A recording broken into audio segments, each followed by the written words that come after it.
Guys, जैसा कि हमने पिछले एपिसोड में देखा था, शियाओ येलो स्प्रिंग फ्रूट खाने की वजह से अंडरवर्ल्ड में पहुंच गया था, जहां उसका एक टेस्ट लिया गया था। उसकी फिजिकल बॉडी नष्ट हो चुकी थी और उसकी आत्मा वहां भटक रही थी। ये उसकी प्रीमोडियल स्पीड का टेस्ट था, जिसकी वजह से उसकी सारी यादें मिट चुकी थी। लेकिन जैसे ही उसने अपने डालो इमोर्टल स्वॉर्ड को छुआ, उसकी यादें वापस लौट आई। फिर उसे 4 पुनर्जन्मों से होकर गुजरना पड़ा, पर हर जन्म में उसकी यादें उसके साथ बनी रही। उसने उस चक्र को तोड़ डाला और ये ट्रायल पास कर लिया। वो सारे फ्रूट्स को लेकर भित्ति चित्र से बाहर निकल आया। उधर काओ युशेंग इमोर्टल माउंट पर मौजूद सभी स्पिरिट्स को चेक कर रहा था। वो शियाओ को देखकर हैरान रह गया और उससे उसकी जर्नी के बारे में पूछा। शियाओ ने उसे येलो स्प्रिंग फ्रूट दिया, पर उसने खाने से इनकार कर दिया। लेकिन लिटिल बनी ने वो फ्रूट ले लिया और निगल लिया, जिससे वो अचानक वहां से गायब हो गई और उसका किरीन बिस्ट वहीं रह गया। काओ युशेंग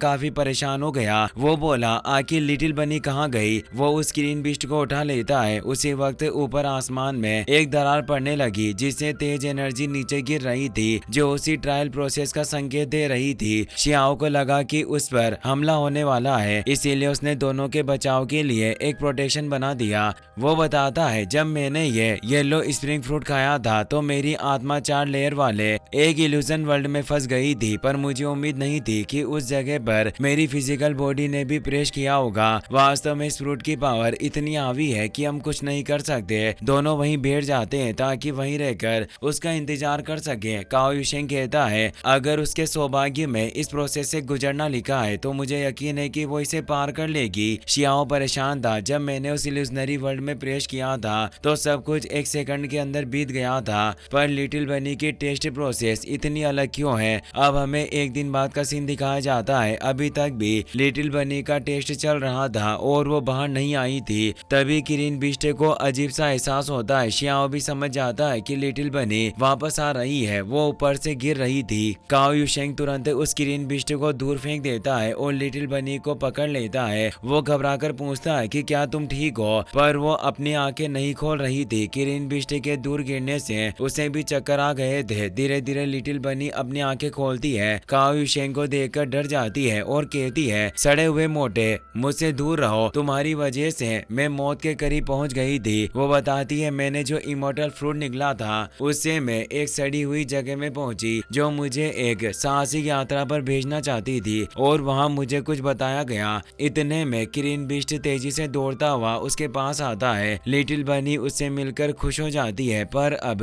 उसे उस ट्रायल की बातें याद नहीं आ रही कि आखिर वहाँ क्या हुआ था। वो हैरानी से कहती है, वाकई ये सब बहुत अजीब है, मैं वो सारी बातें आखिर कैसे भूल सकती हूँ? शियाओ कहता है, तुम अपनी हथेली देखो, जरूर उस पर कोई संकेत होगा जैसे मेरी हथेली पर बना था। पर जब लिटिल बनी देखती है तो उसके पंजों की हथेलियां बिल्कुल खाली थी, लेकिन उसके पैर पर एक निशान बन गया था जो खून से उकेरा गया था। वो घबरा जाती है और गुस्से से बोलती है, आखिर कौन ऐसा दुष्ट हो सकता है जिसने मेरे शरीर पर एक घिनौना चिन्ह बनाने की कोशिश की? शियाओ अपने रीइंकार्नेशन मार्क से उसे मिलाता है, पर वो बिल्कुल अलग था। वो कहता है, तुम्हारा ये मार्क ऐसा लग रहा है जैसे इसे जबरदस्ती मिटा दिया गया हो। फिर शियाओ बोलता है, मैं तुम्हारी चेतना यानी कॉन्शियसनेस में जाकर देखना चाहता हूँ कि तुमने इस फ्रूट के खाने के बाद क्या महसूस किया, मुझे देखने दो। लिटिल बनी तैयार हो जाती है और अपने मंत्रों की मदद से दोनों अपनी चेतनाओं को जोड़ लेते हैं। शियाओ अब लिटिल बनी के डिवाइन सेंस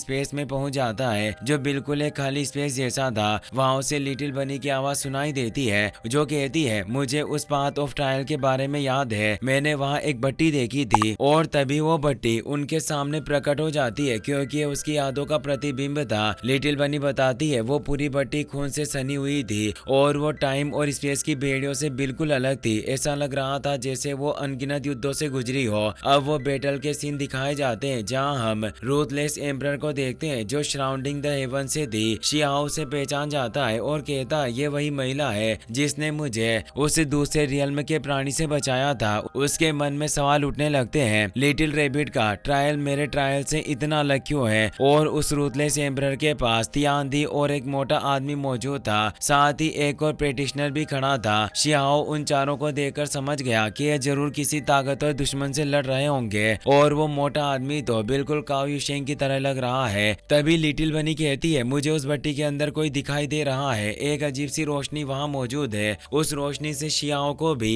एक जानी पहचानी सी फीलिंग्स हो रही थी। वो उस रोशनी को गौर से देखने ही वाला था कि अचानक लिटिल बनी को तेज दर्द होने लगा और वो नीचे गिर गई। शियाओ भी चेतना के सागर से बाहर आ गया। लिटिल बनी बोली, शियाओ मुझे ऐसा लग रहा है जैसे उस भट्टी के अंदर से आवाजें बहुत दूर से आ रही हो और वहाँ जो कुछ भी छिपा हुआ है वो किसी की तलाश में है। उसकी आंखों से लाल रोशनी फैलने लगी और शियाओ को फिर से वो भट्टी का मंजर दिखाई देने लगा। भट्टी के अंदर से हेवन की और सीढ़ियां बढ़ रही थी और एक रहस्यमय आवाज सुनाई दी, जो व्यक्ति लाखों हड्डियों पर पैर रखकर आगे बढ़ सकता है, स्वर्ग और संसार के मलबे पर कदम रखकर भी अकेले अंधेरे के दायरे में चल सके और सभी समुद्रों की बाधाओं को पार कर सके, वही इस अनंत शक्ति, इस इटर्नल स्ट्रेंथ और ओमिनियस फोर्स का सामना कर सकता है। और वो बंधा हुआ व्यक्ति कोई और नहीं बल्कि शियाओ ही था। उसकी आगे की यात्रा अब और ज्यादा ठंडी और अकेली होने वाली थी, क्योंकि अब उसे खुद से ही एक खूनी लड़ाई लड़नी थी। और वो चारों लोग दरअसल शियाओ के बारे में ही जानना चाहते थे। यह देखकर शियाओ भी सिहर उठा। लिटिल बनी को वो यादें अब याद नहीं थी, पर उसके दिल में एक अजीब सी उदासी थी। उसकी आंखों में आंसू भर आए। काओ युशेंग ने जब वजह पूछी तो वो बोली, मैं खुद नहीं जानती कि मैं इतनी उदास क्यों हूँ। उन बातों ने मुझे गहरा दुख दिया, हालांकि मैं उन्हें साफ साफ सुन भी नहीं पाई और अब तो वो यादें भी मुझसे चली गई। शियाओ कहता है, तुम्हारी ये यात्रा मेरी यात्रा से बिल्कुल अलग है और ऐसा लगता है जैसे ये समय से परे किसी संदेश की तरह है। वो अपनी शक्ति से फिर उसकी चेतना को देखने की कोशिश करता है, पर अफसोस अब सब कुछ मिट चुका था। वो बताता है, समय की नदी के विपरीत ये निशान भी धीरे धीरे मिट जाएगा। लिटिल बनी किरिन बिष्टी की मदद से अपने आंसू पहुँचती है और कहती है, मुझे कुछ अच्छा शाकाहारी खाना चाहिए। काओ युशेंग, क्या तुम्हारे पास मेरे लिए कुछ स्वादिष्ट भोजन है? जल्दी दे दो। रोने से मुझे और ज्यादा भूख लग गई है और चक्कर भी आ रहे हैं। काओ युशेंग हंसते हुए कहता है, छोटे पूर्वज, क्या आप थोड़ा ज्यादा नहीं खाती? आपकी वजह से मेरा पिछवाड़ा लगभग टूट ही गया था। इतना सुनते ही लिटिल बनी उसे पीटने लगती है और काओ युशेंग भागता हुआ नजर आता है। शियाओ अपने मार्क को देखकर कहता है, हम बाद में इन रहस्यमय निशानों के बारे में इन्वेस्टिगेशन करेंगे और जो ग्रेट एल्डर ने मुझे मटेरियल इकट्ठा करने के लिए कहा था वो सब मैंने पहले हासिल कर लिया है। इसीलिए अब मुझे अपनी बॉडी को बीज के रूप में इस्तेमाल करने की असली प्रक्रिया शुरू करनी चाहिए।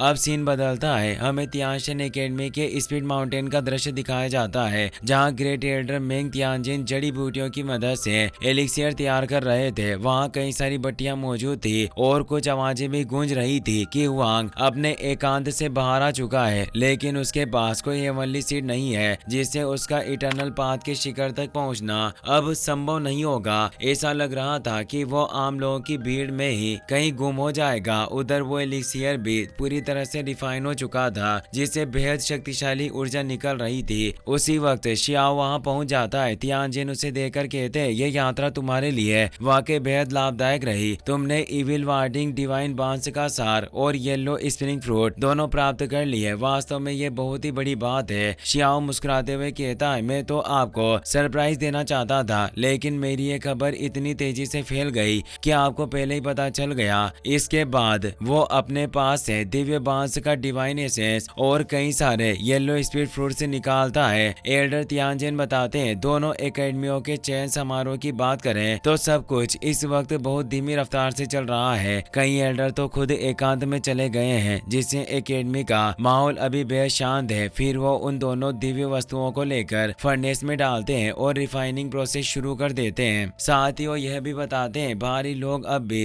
तुम पर नजर रखे हुए हैं। वो देखना चाहते हैं कि तुम इमोर्टल सीड के साथ खुद को कैसे जोड़ते हो और तुम कितनी दूर तक जा सकते हो। फिर वे आगे कहते हैं, तुम अपनी बॉडी को ही एक सीड की तरह तैयार करना चाहते हो तो मैं तुम्हारी मदद करूंगा, लेकिन तुम्हारी बॉडी को कई कठिन चरणों से होकर गुजरना पड़ेगा ताकि तुम्हारा जिस्म सच में एक सीड जितना काबिल बन सके। ये प्रक्रिया बेहद कठिन है, इसमें कुछ महीने भी लग सकते हैं और कई सौ साल भी। वो उसे एक विशाल रिंग स्टोन एरिया में ले जाते हैं और कहते हैं, अगर तुम उन पुराने लोगों की तरह नहीं बनना चाहते जो वक्त की लहरों में बह गए और उन्हें कुछ हासिल नहीं हुआ, तो तुम्हें बहुत हिम्मत से काम लेना होगा। पहले स्टेप में हम तुम्हारी हड्डियों और मांस का पुनर्निर्माण शुरू करेंगे। इसके लिए तुम्हें बोन टेम्परिंग मेथड की जरूरत होगी। शियाओ तुरंत उस बोन टेम्परिंग मेथड को एक्टिवेट कर लेता है। असल में वो रहस्यमयी मास्टर तियान जिन ही थे जिन्होंने उसे ये विधि सिखाई थी। शियाओ ने जल्दी से प्रक्रिया शुरू कर दी और पहले पड़ाव के लिए तैयार हो गया। ऊपर से एक खजाना बाहर निकला जिसमें से इमोर्टल ब्लड स्टार सेंट झड़ने लगी जो स्वयं इमोर्टल के खून से बनी हुई थी। शियाओ कहता है ये रेत तो काफी कम है। एल्डर जवाब देते हैं इसका ज्यादा इस्तेमाल नहीं किया जा सकता क्योंकि यह ब्रह्मांड की सबसे दुर्लभ चीजों में से एक है। अब उसी ब्लड सेंट से एक हैमर हथौड़ा बन चुका था। शियाओ परेशान हुए कहता है मुझे तो लगा था कि आप दादा यूनफेंग की तरह मुझे किसी भट्टी में औषधि स्नान कराने वाले हैं। एल्डर मुस्कुरा देते हैं और तभी वो डिवाइन हैमर तेजी से शियाओ के ऊपर गिरता है। शियाओ उसे अपने हाथों से रोकने की कोशिश करता है लेकिन नाकाम रहता है और नीचे दब जाता है। एल्डर तियानजिन अपने डिवाइन हैंड की मदद से हैमर को वापस उठाते हैं और कहते हैं जब किसी को इमोर्टल ब्लड से बने हथौड़े से पीटा जाता है तो उसकी मज्जा और मेरिडियस और भी मजबूत हो जाती है, लेकिन इसके लिए पहले उन्हें तोड़ना पड़ता है ताकि बाद में दोबारा रिफाइन होकर परफेक्शन तक पहुंचा जा सके। धीरे धीरे शियाओ का शरीर फिर से आकार लेने लगता है। एल्डर तियानजिन लगातार उसे उस इमोर्टल हैमर से पीटते रहते हैं जब तक कि उसका शरीर पूर्णतः परफेक्शन तक नहीं पहुंच जाता। शियाओ दर्द से करा रहा था और इस प्रक्रिया की लहरें चारों ओर फैल रही थी, इतनी प्रबल कि पूरा वातावरण उस ऊर्जा से कांप उठा। हर चोट हर वार उसे और मजबूत बनाता गया। पर यह तो बस शुरुआत थी, असली जंग तो अभी बाकी है क्योंकि आगे उसे जिस रास्ते पर चलना है वहाँ ना कोई साथी होगा ना कोई रहम, सिर्फ अंधेरा और उसी अंधेरे में जन्म लेती रोशनी अमरता की। अगर आप जानना चाहते हैं कि शियाओ इस अग्नि परीक्षा से कैसे निकलेगा तो दोस्तों लाइक शेयर और सब्सक्राइब जरूर करें क्योंकि आगे आने वाला पार्ट उसकी तकदीर ही नहीं बल्कि पूरे संसार की कहानी बदल देगा।